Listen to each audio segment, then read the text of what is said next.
Ok. Coupé. On peut leur faire. L'enfer du gars.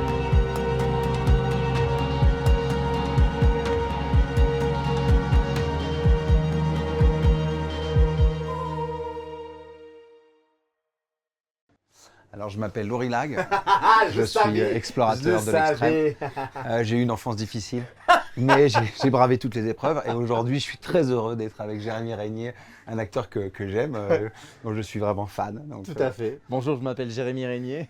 Je suis acteur studio de ma génération, un des plus talentueux. Je Oh, suis ravi nul. d'être avec vous et d'avoir participé à cette aventure, cette expédition avec Laurie Lag. Et le nom du film, c'est D'un monde à l'autre.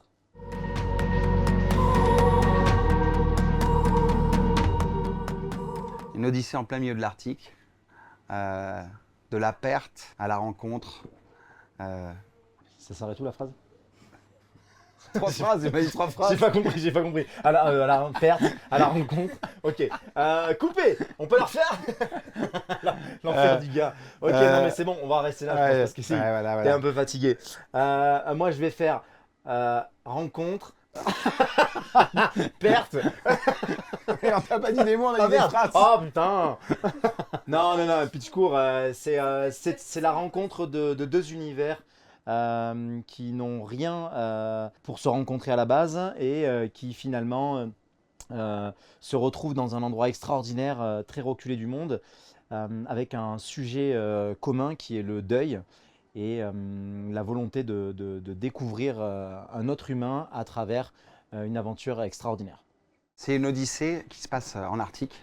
C'est un documentaire qui part d'un deuil et qui rencontre une personne qui va le guider, donc qui est moi, qui va le guider à travers l'Arctique pour essayer de retrouver du sens à sa vie.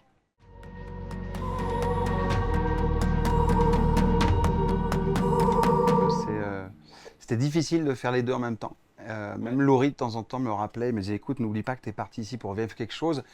Et parfois, j'avais la tête du côté de la réalisation et je me disais, tiens, il faut que je ramène des images. Il y avait quand même des producteurs qui avaient cru dans ce projet un peu fou. Et il fallait que j'essaie de ramener une histoire avec des images. Et en même temps, il fallait que je vive cette aventure qui était d'abord en fait une rencontre et une proposition de la part de Laurie de vivre quelque chose intimement pour arriver à extérioriser ce que je traversais.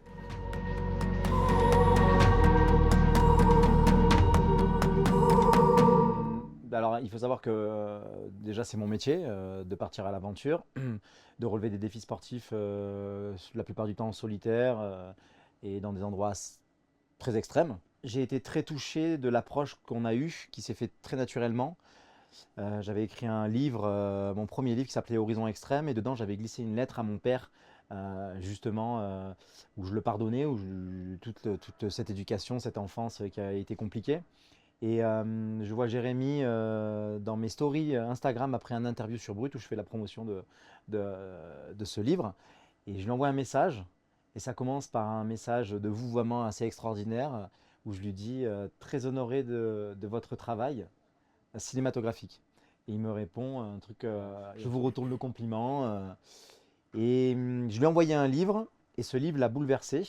Enfin, cette lettre en tout cas, du moins. Et il m'a écrit un long mail. Et en fait, j'ai découvert d'abord Jérémy. Alors c'était très drôle parce que je l'avais découvert à travers les films qu'il avait déjà fait et que j'avais suivis. Et ensuite à travers un mail qui n'avait absolument rien à voir et qui était très loin de l'image qu'on peut se faire quand on est à travers un écran. Et j'ai senti de suite qu'il était très peiné, dans une forme de dépression très profonde. Et j'ai pas su quoi répondre à ce mail. Et la seule réponse que j'ai essayé de lui donner à ce moment-là, c'était voyons-nous. Et en fait, on s'est dit ok, on va se voir, et on n'arrivait pas à se voir, on n'arrivait pas à se voir. On avait chacun des emplois du temps un peu compliqués. Et puis, je pense qu'il y a eu un moment où on avait vraiment une volonté de se rencontrer qui était assez forte. Et on a forcé un petit peu le destin. Il était à Paris, je lui ai dit dis-moi quand tu es à un endroit, je te rejoins. Et là, il y a eu un alignement des planètes assez incroyable, puisqu'on a eu l'impression en 1 heure et demie qu'on se connaissait depuis toujours. Et c'est vrai que depuis son mail, j'avais considérablement maturé sur ce que je pouvais lui apporter. Au début, j'avais la prétention de croire que c'est moi qui allais l'aider dans sa quête, dans son deuil. Et je suis arrivé avec une idée saugrenue qui était bah, est-ce que tu veux venir en Arctique avec moi? Parce que je pensais que ça pouvait vraiment l'aider. Suite à son mail, il me parlait qu'il marchait beaucoup, qu'il avait entamé des retraites. Et en fait, quand on ne connaît pas l'Arctique, ben, l'Arctique c'est quand même quelque chose d'assez extraordinaire au niveau de l'introspection, avec des étendues de blanc à perte de vue, où on a parfois 7, 8, 10, 12, 18 heures par jour de progression, où en fait on est dans sa tête, dans son univers, et là on n'a plus d'échappatoire. C'est soi contre soi, et, euh, et j'étais persuadé que ça allait l'aider dans son deuil. Et je me rappelle une phrase que je lui ai dite. Je lui ai dit, avec une expédition, ce qui est intéressant, c'est qu'il y a un départ et il y a une arrivée. Et en gros, ça sous-entendait que on partait avec notre peine, notre difficulté, nos deuils respectifs, puisque mon père était malade aussi, mais qu'à l'arrivée, on devait passer une étape de ce deuil, et c'est ce qui s'est passé pour nous respectivement.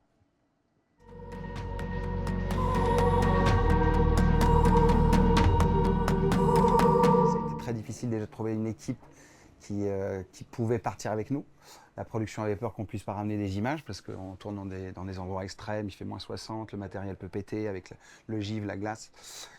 Donc on a dû trouver des gens qui étaient prêts à partir. Donc Laurie m'a proposé 2-3 personnes avec qui il avait déjà travaillé ou qui connaissaient leur travail, qui étaient des gens qui ont l'habitude de partir dans des zones extrêmes et de tourner comme ça dans des situations compliquées. Et du coup, on les a contactés très vite. La plupart nous ont dit écoutez, là où vous tournez, si vous arrivez à filmer et à ramener des images, on est curieux de les voir. Au départ, en fait, j'ai proposé à Fabien Ruissen, qui est le chef opérateur du film, qui est un ami d'enfance, parce que j'avais aussi envie de m'entourer de gens très intimes pour pouvoir me sentir à l'aise. Et c'est Fabien qui a accompagné donc, la vision globale artistique du film, mais qui nous accompagnait que sur des moments où on n'était pas sur la glace. Et après, c'est Nathanaël qui est parti avec nous sur la glace, et lui, c'est un expert dans ce genre de contexte, qui nous a accompagnés, et il a fait un boulot de dingue parce qu'il fallait être costaud pour pouvoir faire ce qu'il a fait.